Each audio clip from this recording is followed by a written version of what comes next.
Hello everyone, welcome back to Marta's Planning Mess. Just wanted to show you kind of where I'm at in my transitioning to my N1 Sterling Ink academic full year common planner.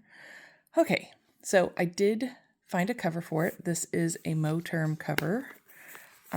It's very similar look on the outside to the Oxnite cover that I used for my N2 planner. I don't believe Oxnite makes this type of planner cover in this size. So we went with the Moterm. It is a little different on the inside. It has this little pocket. It would make it so you could use it as a wallet because you could definitely put change or bills in here, but I would not want that lumpiness. It's already bulky as it is, so I don't have plans to put too much inside the cover. In fact, it's still a bulky cover, so I may just stick more with the clear cover for now. But anyway, this is kind of what it looks like. It has several pockets and places to put things, and then also this kind of wallet-y pocket or sleeve where you can put stuff behind. Since this is a bigger planner, you could put a bigger piece of something in there. And also you can see, which the Oxnite does not have, are these bands. When it arrived, it had 3 traveler's notebooks in it, a plain paged one, a lined one, and a graph grid lined one. So I obviously took those out because I wasn't planning to use them, but that is what you get when you order one of them. So I think it was like $60. It's, not horribly expensive, but it's not something you just buy on a whim either. So I don't know how much I'm going to use it, but I'm going to take it out for now, just for ease of this video. Okay, there it goes. All right. So the one thing I have noticed, which I'd forgotten in my worship planner, which is the same size and has a clear cover on it, is as you're opening and closing it, this is one thing I don't like about her clear covers is, see the plastic on the inside, it comes to this point. I wish it would come all the way to the edge because it would hold this together. As you're opening and closing it, what happens is it kind of works the page down this way, and then the page can kind of bend and get lumpy. And so to solve that problem, and this did work, which is why I forgot about it, is I use these little traveler's notebook pen clips, and they kind of clip on and grab onto the front of the planner, and so that keeps it from sliding around. So that I may have to order some of these because I don't know if I have 2 left. You need one in the front and one in the back to kind of control that inching of the cover out. I noticed it also in the B5 planner I have for work, and I finally just got rid of the clear cover because it was even worse of an issue because, again, the flap is only this wide, but that cover is like this wide, so it really was coming in and out a lot. So that is something I should probably see if I can leave a review. My only complaint with the clear cover is just having that come this direction would, I think, solve it. So that is a strategy I will likely use in this book. I don't want to take these off of here because I'm still using this. But anyway, I have actually solved what I'm going to do next year for this, but that is coming in the mail. So expect a video when that comes to do an unboxing and what I'm going to do moving forward with my worship planner for the next year. Okay, so let's get into it and let's see what I've decided to do. So it has, because my other planner was undated, and I'm just going to grab it out of the bag here. It was missing a spread. I don't know why. So this area, I had nothing there, and I think I had my word no, I had nothing on here, but this was kind of my banking information. Don't worry, it's all my passwords are written in code that wouldn't make sense to someone else. So I think it's this page here. Yeah, this page. Well, maybe this is a spread page, but anyway, the goal page, I guess it's here, having this page. This is in a common planner. This page after the goal page is normally, let's turn to it here. It's normally this page here. I have struggled to use this page. So when this book didn't have it, it was like great. I could spread out these spreads that I had, and for 6 months it filled up that whole area and it was not a problem. But in this book, not only is this page eaten up, but I also have 12 months of this spread that I want to duplicate in here, and where am I going to put those? So I kind of had to do some creative relocation. So I wanted to have, I love this spread here where I do like a photo of the month. So I want to put that in here, but I decided the best place to put that at this point in time would be in this front cover page. So I need to like draw out my grid, which will be fairly easy to do, and write the names of the months at the top, and then I can just print off the pictures as they come. So I just need to do July, which this was from 4th of July. I actually might want to pick from my July vacation a picture to start off July with. But anyway, that's neither here nor there.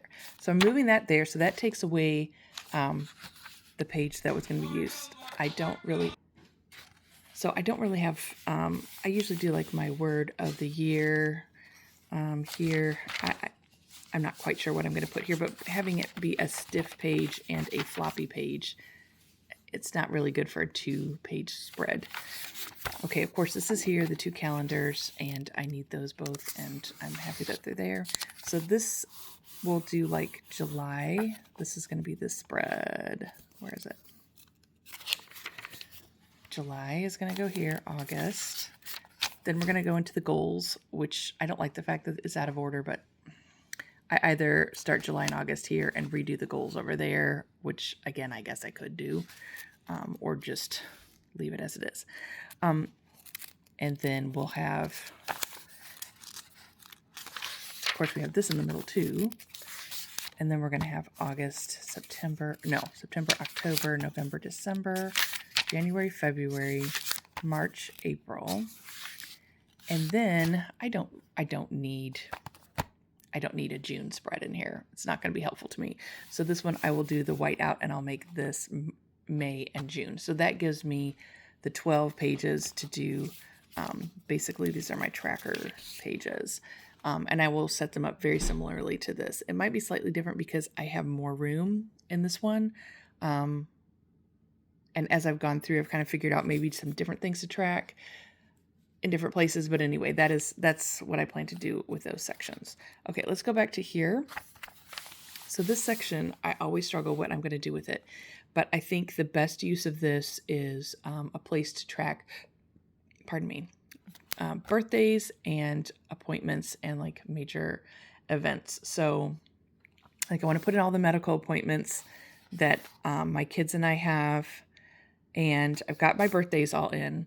And then I want to put in things like getting my car's tire rotated, any of those kind of things that you're kind of like, you need to keep track of, but aren't necessarily on your mind all the time. It would be nice to have this as a history, even from, going on to the next year. Like what did I do that last year? So I think that's the best way to do this. So the birthdays are in blue. I'm going to put medical appointments in red, and then maybe like the household or car stuff in another color, which I have yet to pick. So that's how I'm going to use this spread, and I'm happy with that. All right, let's get into it. So here we go. I've started transferring all my monthlies over. I got about 4 months done. So that's going well. I'm using pretty much the same format. The only difference between what I had in this book and here is I have room to do a nice monthly like border on the edge, and so it helps me. This is so small, and I know some people like it that way, but this is just not super useful to me. This is much more useful having it big. So, and I've gone through and I picked out like 12 highlighters. I had about 10 that I was using for to track like weather patterns or something a year or two ago that I just have always carried with me. So I just picked a couple more colors so I'd have a nice rounded 12, and those are going to be my month colors that have been assigned to them. Okay, so just started November and then got interrupted. So still have to work on that. I will have, they do give you, of course, July of 27. I don't plan to use that well, I might use this. I mean, you always run into this point where you're getting towards the end of your planner, but you're somewhere that you're making an appointment for either months in advance or a year in advance. So whether I may just use this as a list of any future appointments that can't get logged into this area, just so that when I get my new planner, that I can just start making sure that they transfer over. So, and of course, usually the academic year ones come out, was it April? So, by April, I will be at least ordering my one for next year. And so it won't be too long till I start setting that up that I can transfer those dates over. But this will be probably where I store those at. And if I happen to put them in the month of July, then anything extra would be written in this space. Okay, so let's move on to the weeklies. So this is my most recent spread idea that I was working on in this book. So up until initially, this was this is my layout. Let's go to one that I've actually filled in. Okay, maybe one that doesn't have a bunch of sticky notes in the way. Here we go. So because this was undated, I could do my Monday, Tuesday, Wednesday, all of that stuff. I could do it backwards so that it made sense when I turned it sideways to read left to right rather than Monday being here and going this direction. I knew that would confuse my brain, which is why I went with an undated. It also allowed me to start it whenever I wanted. And so I had written out all of my appointments. But what I've realized is as much as I need to be able to see it in this format, it does not need to take up that much space in my planner. So when I was looking at stuff on Pinterest, I think, and I had seen the Paper Tests weekly notebooks, and I was suddenly like, well, maybe that would work for me. So I started to make like a hybrid of her system and my system to see if I could make that work. So when I look at everything vertically, we can go back to the Monday, Tuesday layout that would normally be printed in the book.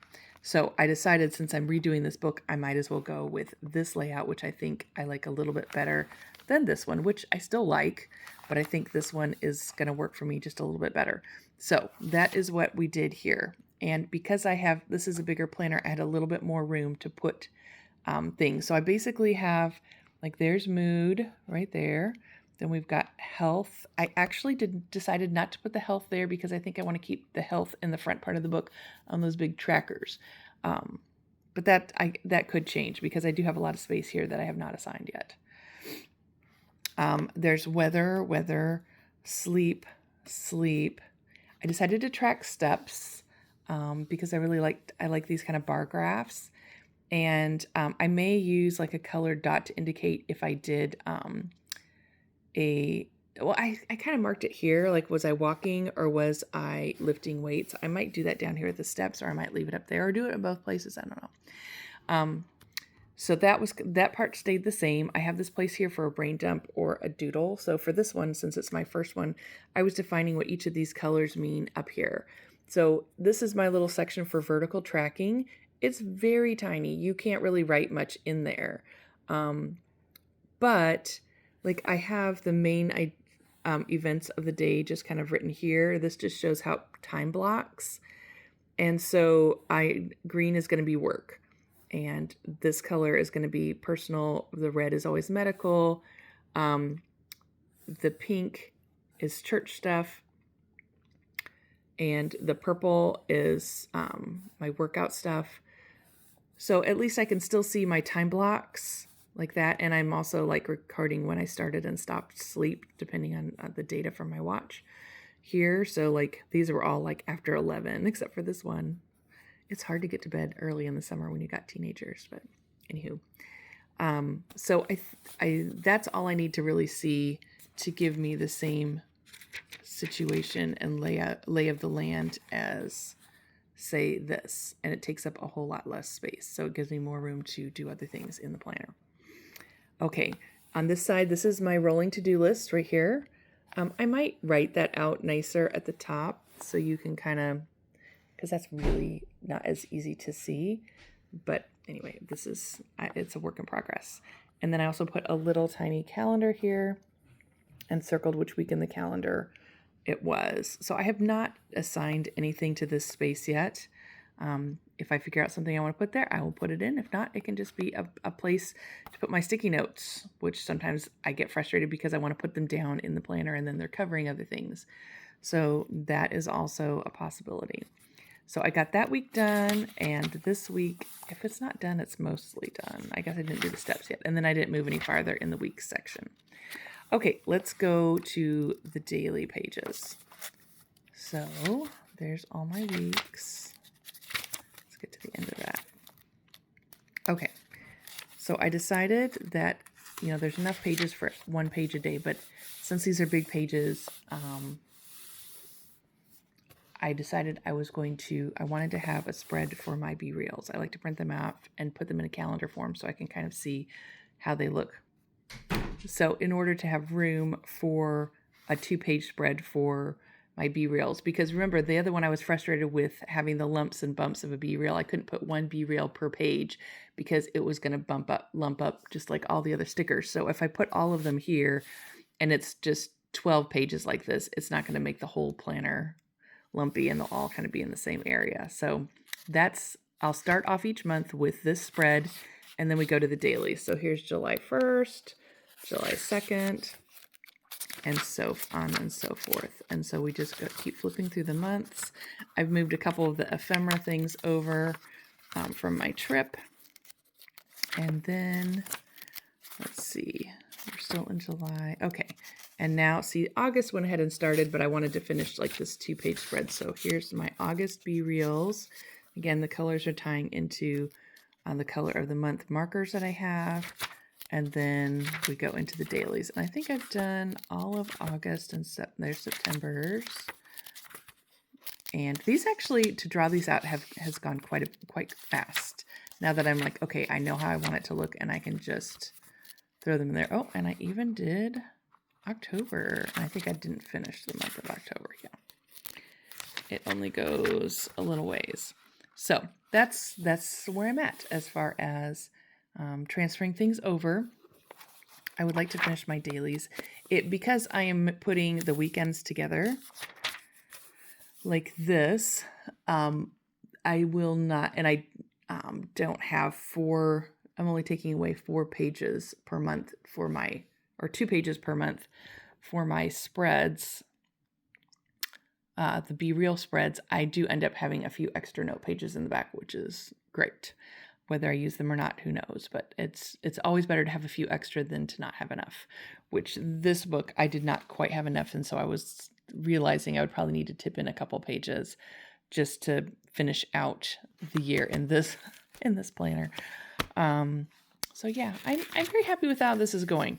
Now let's address the size issue, because of course that was what my big fear with this one, because it was going to be so big. Compared to it actually doesn't feel bad like this. Compared to my worship planner, which I have put a lot of ephemera in, this definitely feels bigger. I mean, they're the exact same spine width, but as this one has fluffed out, it has made it a little bit bigger. So it's going to get a little bit fluffy just by writing on the pages is going to make them, it had the indentations, etc., will make the page take up a little bit more space, and there'll be a little air in between it. So it will fluff out a little bit, but if I limit myself on the ephemera that gets put in, that will help. But worst case scenario, it gets big like this. I guess the world will just have to continue going around as it does, because this is how it is. I'm not feeling horrible about it. I was showing my friend and she's like, listen, at our age, we need the extra space. I think this is a better size for you. So we'll see. I mean, I've got a whole year to use it, and I really don't want to get in a couple months and be like, I hate this. I want to switch plans. I really don't want to. I want to have the whole year in the book. I want to commit to this. I have spent basically 2 years researching and trying a million things, and I think I've really kind of settled. So I'm going to commit to this throughout the year. And I would be thrilled if I could see an end to academic horizontal show up next April, but we'll see. I know the N2 size is not super popular, but we will see what is available next year.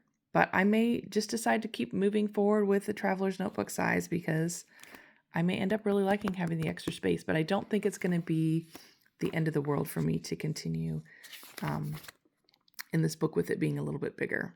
So I'm not having buyer's remorse. I'm not having any kind of anxiety that I feared after I did commit to purchasing it. So that is good news. So I hope you've enjoyed this little tour of how the book is going. I will try and do some weekly check-ins so you can see it as I try and catch up and move forward with, where I'm at in time. But anyway, thanks for watching and hopefully you have a great day.